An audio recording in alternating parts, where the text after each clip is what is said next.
I have a lot of friends, no, so-called friends. They could sort of come and go, but I mean, like otherwise, I fend for myself, and I just I cross my hurdles in my own way.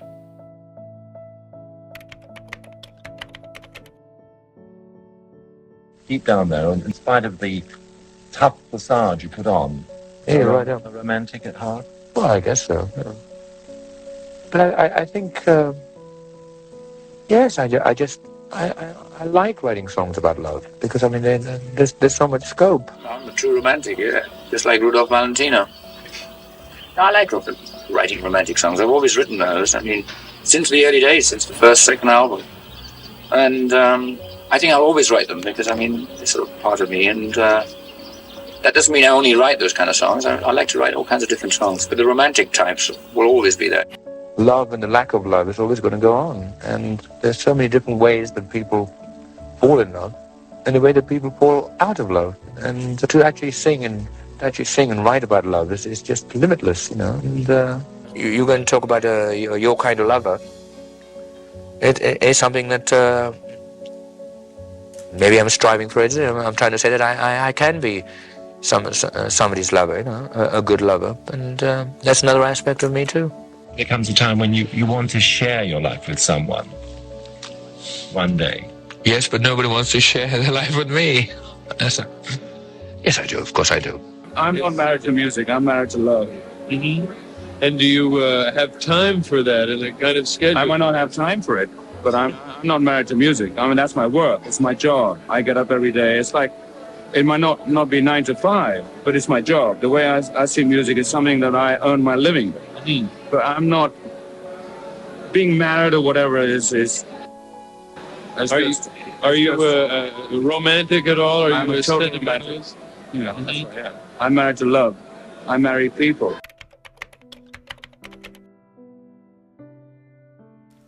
I'm quite a loner as well. I mean, I don't like getting help from other people too much. I mean, I do research, but I don't like anybody sort of handing it out to me on a silver plate. I like to do it all myself. A lot of people think, for some reason, that you are, you live in a reclusive, and that you're reclusive, and you said that before. Man, yes, I am a bit actually. Yes, but not in a way. Not in the Greta Garbo way. You know, it's not a sort of calculated thing. And when you think about somebody like me, my lifestyle, I mean, I have to sort of go around the world and live in hotels, and that can be very lonely. It's a different kind of living on my own. But I'm just saying that people in my with my success and can be lonely and can live on their own as well. It's a funny thing. It's not alone. I like to be alone with my friends and shut myself off. Yes, I'd hate to be on a desert island. I would loathe that without anybody. Being a world-famous rock star, does this make it more difficult for you to actually keep a friendship going?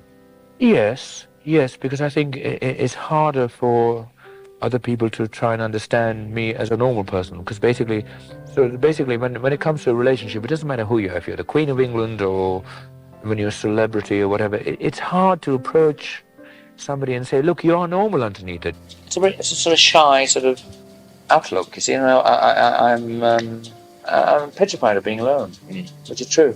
I have to be totally comfortable in a situation before I sort of step into it. And so I think you are handicapped. Basically, you have to sort of overcompensate in that way. And basically, what happens then is that you're trying so hard to tell other people that, look, you're normal underneath in terms of love, whatever. It just so happens that I'm successful and I have a lot of money, and when that happens, you find yourself in a very, very sort of difficult and vulnerable position. There must be times when you do need to turn to someone and speak to someone about personal problems or I have a very important decision perhaps in your life. True, I have that one person you would turn to. I have a lot of mirrors. I don't. Actually, it's just I don't know. I'm very sort of I'm the skin of a rhinoceros, you know. I just I don't know. I don't have that many people to turn to. I have a lot of friends, so-called friends. You know, they could sort of come and go. But I mean, like a real true friend for me has to be, has to be very strong and put up with me. And I think otherwise, I just I fend for myself, and I cross my hurdles in my own way.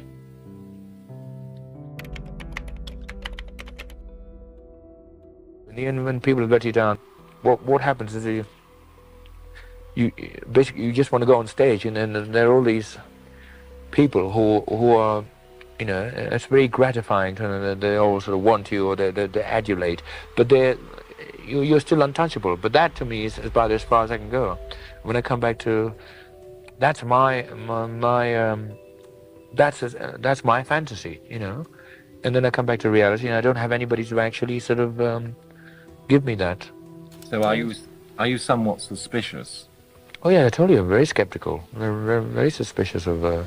Oh yes, the higher I climb up that ladder, the bigger the barrier becomes around me, and I don't know why, but I mean, I'm quite willing to open up to a lot of people, because I mean that's what people want. That's what an individual like me wants. But I mean, I find the more I open up, the more I get hurt. So I mean, it's basically what happens is, I'm just riddled with scars, and I just don't want any more. I don't want any more. So I mean, you do shut yourself off. It is an awful thing. So this is why it's difficult to get to know you, because you do make it difficult for people to get through to you, don't you? Okay, because I'm successful and I have a lot of money. You have a lot of greedy people that want, but that's something that I've learned, and as part of something that I've taken on, and I have to learn to deal with it. Something that I feel that maybe that's what my love is.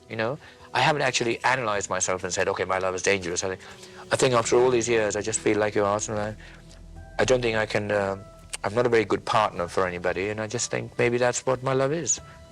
I think my love is dangerous. I mean, everybody expects me to have stormy relationships. Yes. And, and I was virtually living my own media, as it were, where I actually thought, and in fact, you get caught up in it. So I actually thought that was the way I should be. And so I was trying to force people to have a relationship with me in that way. And I realized that it's so easy. I thought, I have to change for them. It's quite easy. Mm. Or you can have a relationship without sort of harping on about every topic or whatever. It's quite easy. But finding that wonderful person is very hard.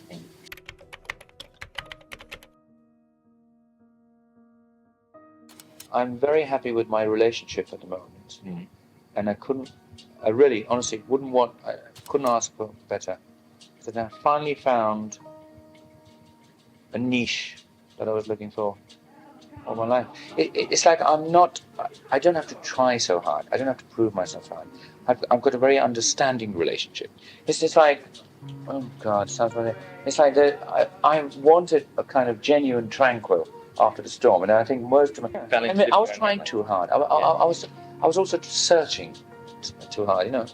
I really believed that there was no such thing as, I'm not normal, so I can't have a normal sort of life. I can't sort of go to bed at 12 o'clock, and I can't sort of have a steak dinner and probably because and I always thought that you have to be the spokesman, you have to be captain of the ship every time there is any kind of a gathering or whatever.